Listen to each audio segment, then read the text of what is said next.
ആ എത്രയോ വർഷക്കാലം 10 വർഷമായി ഇപ്പൊ ഭരിക്കുന്നു. എന്താണ് ശബരിമലയ്ക്ക് വേണ്ടി ചെയ്തത്? ഈ പണമൊക്കെ ലാപ്സാക്കി കളയല്ലാതെ എന്ത് ചെയ്തു? ഒരു ലാട്രിനെങ്കിലും കൂടുതലായിട്ട് പണിത് കൊടുത്തോ? അല്ലെങ്കിൽ ഒരു 2 വാട്ടർ ടാപ്പെങ്കിലും കൂടുതൽ വെച്ചു കൊടുത്തിട്ടുണ്ടോ?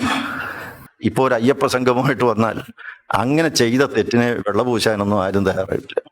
തെറ്റ് തന്നെയാണ്. അതിന് ക്ഷമ പറയുക തന്നെ വേണം. അയ്യപ്പ ഭക്തന്മാരുടെ മുമ്പിൽ മാപ്പ് ചോദിക്കണം. പമ്പയിൽ വെച്ച് നടക്കാൻ പോകുന്ന ആഗോള അയ്യപ്പ സംഗമത്തെക്കുറിച്ച് BJPയുടെ മുൻ സംസ്ഥാന അധ്യക്ഷനും മിസോറാം മുൻ ഗവർണറും മുതിർന്ന നേതാവുമായ കുമ്മനം രാജശേഖരൻ എന്ന നിലപാട് വ്യക്തമാക്കിയിരിക്കുകയാണ്. അദ്ദേഹത്തിന്റെ വാക്കുകൾ കേൾക്കാം. ഈ പമ്പയിൽ നടക്കാൻ പോകുന്ന അയ്യപ്പ സംഗമം സർക്കാരിന്റെ കപടമുഖത്തെയാണ് അനാവരണം ചെയ്യുന്നത്. ശബരിമല ക്ഷേത്രത്തിന് വേണ്ടി, അയ്യപ്പ ഭക്തന്മാർക്ക് വേണ്ടി യാതൊന്നും ചെയ്തിട്ടില്ല എന്ന പച്ചയായ പരമാർത്ഥം എല്ലാ അയ്യപ്പന്മാരിലും വേദന ഉളവാക്കുന്നതാണ്. അവിടെ എത്തുന്ന അയ്യപ്പന്മാർ വെള്ളം കിട്ടാതെ, കിടക്കാൻ നിവൃത്തിയില്ലാതെ, തള്ളലിലും തിക്കിലും തിരക്കിലും പെട്ട് വളരെയേറെ കഷ്ടനഷ്ടങ്ങൾ സഹിക്കുമ്പോൾ അതേക്കുറിച്ചൊന്നും പറയാനോ സംസാരിക്കാനോ പരിഹരിക്കാനോ സർക്കാർ മുതിരാതെയാണ് ഇപ്പോൾ ഒരു അയ്യപ്പ സംഗമത്തിന് മുതിരുന്നത്. അവിടുത്തെ വികസന കാര്യങ്ങളെക്കുറിച്ച് എത്രയോ കമ്മിറ്റി റിപ്പോർട്ടുകളുണ്ട്, കമ്മീഷനുകളുണ്ട്. അതിനെക്കുറിച്ചൊന്നുമല്ല ഇവിടെ ചർച്ച. ഇവിടെ അയ്യപ്പ സംഗമം എന്ന് പറയുന്ന വൈകാരികമായ ഒരു വിഷയത്തെ ഉയർത്തിപ്പിടിച്ച് വോട്ട് തട്ടിപ്പ് നടത്തി അടുത്ത തെരഞ്ഞെടുപ്പിൽ എങ്ങനെയും അധികാരത്തിലേക്ക് വരണം എന്ന ദുഷ്ടലാക്കാണ് ഇതിന്റെ പിന്നിലുള്ളത്. വളരെ വ്യക്തമാണ്. ഹിന്ദു റിലീജിയൻസ് ഇൻസ്റ്റിറ്റ്യൂഷൻസ് ആക്ട് അനുസരിച്ചാണ് ദേവസ്വം ബോർഡ് രൂപീകരിച്ചിരിക്കുന്നത്. അതൊരു സ്വതന്ത്ര പരമാധികാര സ്ഥാപനമാണ്. അതിൽ യാതൊരു ഇടപെടലുകൾക്കും സാധ്യതയില്ല. നിയമപരമായി അത് ശരിയുമല്ല. പക്ഷെ സർക്കാർ ഇവിടെ ഇടപെടുകയാണ്. എല്ലാം മന്ത്രിയാണ് ചെയ്യുന്നത്.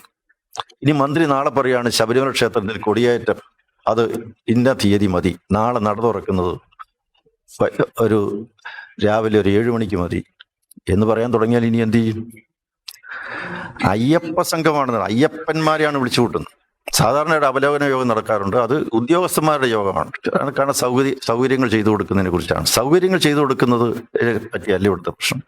അയ്യപ്പ സംഗമം എന്ന് പറയുന്നത് അയ്യപ്പ ഭക്തന്മാരുടെ സമ്മേളനമാണ്. അത് അയ്യപ്പ വിശ്വാസവുമായി ബന്ധപ്പെട്ട കാര്യമാണ്. അത് ഒരു മതേതര സർക്കാരിന് അത് നടത്താനുള്ള അധികാരമില്ല. മന്ത്രി എന്ന് പറയുന്നത് MLA വിജയിച്ചു വന്നത് അത് നടത്താനുള്ള മാൻഡേറ്റ് ജനങ്ങൾ കൊടുത്തിട്ടില്ല, മന്ത്രിക്ക് കൊടുത്തിട്ടില്ല. ഒരു മതേതര സർക്കാരിന് ഇതിന്റെ ഭരണം നടത്താനാണ് ആ മന്ത്രിക്ക് അധികാരമുള്ളൂ. പണ്ട് കാലത്തും ദേവസ്വം മന്ത്രിമാരാരും ആ ക്ഷേത്രത്തിന്റെ ആഭ്യന്തര കാര്യങ്ങളിൽ ഇടപെട്ടിട്ടില്ല. പക്ഷെ ഇപ്പോൾ എന്തിനാണ് ഇടപെടുന്നത്? മന്ത്രി തമിഴ്നാട്ടിൽ പോയി ക്ഷണിക്കുന്നു, പത്രസമ്മേളനം നടത്തി അയ്യപ്പ ഭക്ത സംഗമത്തെക്കുറിച്ച് വിശദീകരിക്കുന്നു. അപ്പൊ അതൊരു ഇടപെടലാണ്. ശബരിമല ക്ഷേത്രത്തിന്റെ ഭരണ നിർവഹണ കാര്യത്തിൽ ഒരു മതേതര സർക്കാരിന്റെ ഇടപെടലാണ്. അത് ശരിയല്ല. അത് ഹൈന്ദവ സമൂഹത്തിന്റെ ആരാധനാ സ്വാതന്ത്ര്യത്തിന്റെ ഒരു ലംഘനമാണ്, ഒരു കടന്നുകയറ്റമാണ്. അവരുടെ മതസ്വാതന്ത്ര്യത്തിന്മേലുള്ള കടന്നുകയറ്റമാണ്. ഒരു ക്ഷേത്രത്തിന്റെ ദൈനംദിന സ്വതന്ത്ര ഭരണ നിർവഹണത്തിൽ മതേതര സർക്കാർ ഇടപെടുകയാണ്. ഇതിനെയാണ് ചോദ്യം ചെയ്യുന്നത്. അപ്പോൾ ദേവസ്വം ബോർഡിനെ നോക്കുകുത്തിയാക്കി മാറ്റി ശബരിമല ക്ഷേത്രത്തിന്റെ ദൈനംദിന കാര്യങ്ങളിലേക്ക് ഇനി ഓരോന്നോരോന്നായിട്ട് കൈയടക്കി അത് സ്വന്തം സ്ഥാപനമാക്കി, സർക്കാരിന്റെ സ്ഥാപനമാക്കി മാറ്റാൻ പോകുന്നു. ഇതിനെയാണ് ചോദ്യം ചെയ്യുന്നത്. ഇനി രണ്ടാമത്തെ കാര്യം, ഇത് ആരാധനയുടെ ഭാഗമാണെന്ന് പറയുന്നു. ആരാധനയുടെ ഭാഗമായിട്ട് നടത്തേണ്ടത് സർക്കാരാണ്. അവിടെ മന്ത്രിക്ക് എന്ത് സ്ഥാനം? ആരാധനയുടെ ഭാഗമായിട്ടാണ് തന്ത്രിമുഖ്യനുണ്ട്, പന്തളം കൊട്ടാരമുണ്ട്, അല്ലെങ്കിൽ ഭക്തജന സംഘടനകളുണ്ട്, നിരവധി ആൾക്കാരുണ്ട്, ഗുരുസ്വാമിമാരുണ്ട്. എത്രയോ ആരാധനയുമായി, വിശ്വാസവുമായി, ആചാര അനുഷ്ഠാനങ്ങളുമായി ബന്ധപ്പെട്ട് നിൽക്കുന്നവരൊക്കെ ഉണ്ടല്ലോ. അതിനെല്ലാം മറികടന്ന് അതുമായിട്ടൊന്നും സ്പർശിക്കാതെ ഇവിടെ ഏകപക്ഷീയമായ ഒരു അയ്യപ്പ സംഗമം നടത്തുകയാണ് അവർ. ഇനി വികസനത്തിന് വേണ്ടി കുറെ പണം കിട്ടും എന്ന് പ്രതീക്ഷിച്ചാണെങ്കിൽ അതിനൊക്കെ അവിടെ ക്രമീകരണ പ്രവർത്തനങ്ങളുണ്ട്, വികസന പദ്ധതികൾ ധാരാളം ഉണ്ട്. എന്താ നടപ്പാക്കാത്തത്? എന്താ പദ്ധതി ഇല്ലാഞ്ഞിട്ടാണോ? നടപ്പിലാക്കുന്നതിനെ കുറിച്ച് അവിടെ വ്യവസ്ഥയില്ലാഞ്ഞിട്ടാണോ? എക്കോ സ്മാർട്ട് പദ്ധതി അവിടെയുണ്ട്. അതുപോലെ തന്നെ ഹൈക്കോടതി കൊടുത്തിരിക്കുന്ന നിർദ്ദേശങ്ങളുണ്ട്. ഇതേക്കുറിച്ച് അന്വേഷണം നടത്തിയിരിക്കുന്ന ജസ്റ്റിസ് ചന്ദ്രശേഖരൻ കമ്മീഷൻ റിപ്പോർട്ടുണ്ട്. എന്താണ് ചെയ്യേണ്ടതെന്നുള്ളതിനെ കുറിച്ച് വ്യക്തമാണ്. അതങ്ങ് ചെയ്താൽ പോരെ? അതൊന്നും ചെയ്യുന്നില്ലല്ലോ. ചെയ്യാതെ ഇത് ഇങ്ങനെയാണോ ഇപ്പോൾ തട്ടിക്കൂട്ടി ഒരു വലിയ സമ്മേളനം, ഒരു സംഗമം നടത്തുന്നതിന്റെ പിന്നിലെ ഗൂഢലക്ഷ്യം എന്താണ്? അതിനാണ് ചോദ്യം ചെയ്യുന്നത്. അവിടെ ചെയ്യേണ്ട കാര്യങ്ങൾ എന്ത് എന്നുള്ളത് വളരെ വ്യക്തമാണ്. കേന്ദ്ര സർക്കാർ 300 കോടി രൂപ കൊടുത്തിട്ടുണ്ട്. അതൊന്നും ചെലവാക്കുന്നുമില്ല, പാഴാക്കി കളയുന്നു, ലാപ്സാക്കി കളയുന്നു. അവിടെ പണമില്ലാത്ത പ്രശ്നമില്ല, അവിടെ വികസന പദ്ധതി ഇല്ല, അങ്ങനെ പ്രശ്നമില്ല. വികസന പദ്ധതിയുണ്ട്, പണമുണ്ട്, സൗകര്യങ്ങളുണ്ട്, എല്ലാം ഉണ്ട്. പക്ഷെ അയ്യപ്പന്മാർക്ക് വേണ്ടി ഒന്നും ചെയ്തു കൊടുക്കില്ല. അവിടെ കുടിക്കാൻ വെള്ളമില്ലാതെ, കഴിക്കാൻ ആഹാരം കിട്ടാതെ, കയറിക്കിടക്കാൻ ഒരു വിരിവെക്കാൻ ഒരു സൗകര്യമില്ലാതെ മണിക്കൂറുകളോളം ക്യൂ നിൽക്കുന്ന അയ്യപ്പ ഭക്തന്മാർ തള്ളലും തിക്കിലും പെരക്കിലും പെട്ട് കഷ്ടപ്പെടുന്ന അവരുടെ ദുഃഖ സത്യങ്ങൾ, വേദനകൾ, ദുരിതങ്ങൾ, അതിനൊന്നും ആൻസർ ചെയ്യാൻ ഇതേവരെ കഴിയുന്നില്ല. ഇവർക്ക് ആർക്കും കഴിയുന്നില്ല. എത്രയോ വർഷക്കാലം, 10 വർഷമായി ഇപ്പൊ ഭരിക്കുന്നു. എന്താണ് ശബരിമലയ്ക്ക് വേണ്ടി ചെയ്തത്? ഈ പണമൊക്കെ ലാപ്സാക്കി കളയല്ലാതെ എന്ത് ചെയ്തു?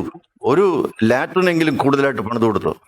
അല്ലെങ്കിൽ ഒരു 2 വാട്ടർ ടാപ്പെങ്കിലും കൂടുതൽ വെച്ചു കൊടുത്തിട്ടുണ്ടോ?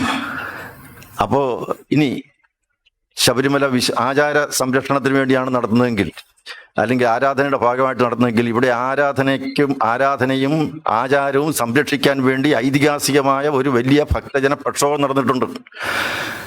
അതിന്റെ മുന്നിൽ ഈ സർക്കാർ മുട്ടുകുത്തിയതാണ്. അതേക്കുറിച്ച് എന്ത് പറയുന്നു? അന്ന് സർക്കാർ എടുത്തൊരു നിലപാടുണ്ട്, വളരെ ശക്തമായ നിലപാട്.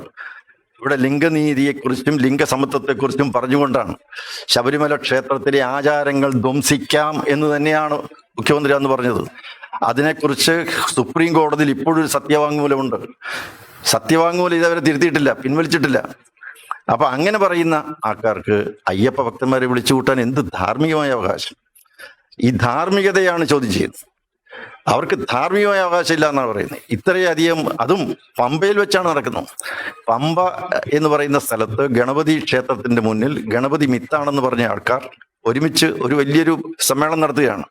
അവിടെയാണ് തന്ത്രിമുഖ്യൻ മഹേശ്വരർ അദ്ദേഹത്തിന്റെ സഹധർമ്മിണിയെ അറസ്റ്റ് ചെയ്തു.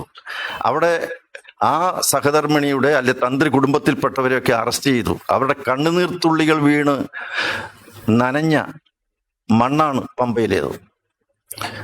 അവർക്കെതിരെ കേസാണ് ഇപ്പോഴും. ഈ ആചാരവും ആരാധനയും പറയുന്ന മുഖ്യമന്ത്രി എന്താ ഈ തന്ത്രി കുടുംബത്തിനെതിരെ എടുത്ത നടപടിയെക്കുറിച്ച് എന്താ പറയാ?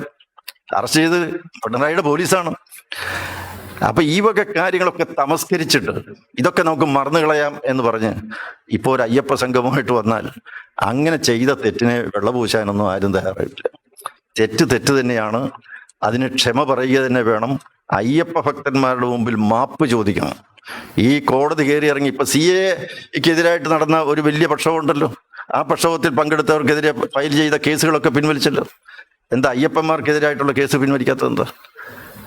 അപ്പോൾ ഇതിൻ്റെ അകത്തൊക്കെ ചില കള്ളക്കളികളുണ്ട്. അത് തുറന്നു കാണിക്കുക മാത്രമേ ഭാരതീയ ജനതാ പാർട്ടി ചെയ്യുന്നുള്ളൂ. ഇതിൻ്റെ അകത്ത് വേറെ ഒരു ഗൂഢോദ്ദേശവും ഇല്ല. സത്യമായിട്ട് ജനങ്ങൾ അറിയണം. അതിനെ മൂടി വെച്ച് അതിന്റെ മുന്നിൽ ജനങ്ങളെ കബളിപ്പിക്കാൻ നടത്തുന്ന ശ്രമം വിലപ്പോവില്ല എന്ന് മാത്രമേ പറയുന്നു.